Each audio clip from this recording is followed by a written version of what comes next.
The first real point to this, I guess, is to focus on a clean, narrow use case with laser precision. By this, I very much mean that basically, when starting any new product, the success of that product really does stand on the back of a very clean, narrow use case. You need to provide your team, I think, with very much with boundaries in order to try and find and explore the information, you know, the new, I guess, the new tech. And then definitely throughout that, consider scale.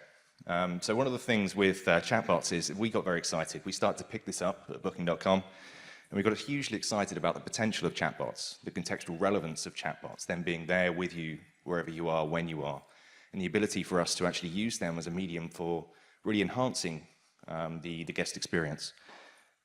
But what we did throughout that is rather than chase that big dream, we really had to hone it in. So we started very much looking at the post-booking space.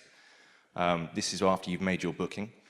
And we actually really only focused on trying to do two things. One, trying to ensure that we could provide very quick and direct contact to partners and to our customer service agents. And two, try and at least experiment with a very small use case in terms of how we can automate some processes. And we actually picked up things like check-in, check-out, parking, extra bed, etc.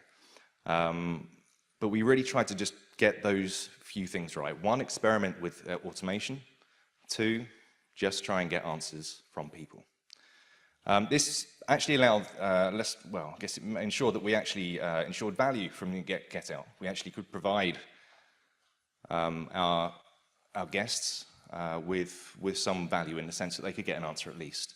If we tried, I think, to chase too much automation at this point, or trying to chase too much in terms of providing quick answers through intelligence, I think we wouldn't have provided the value that the users would have needed, and we would have actually missed an adoption point in terms of actually people using the bot itself. The importance of people using our bot is the fact that we need data to go through it.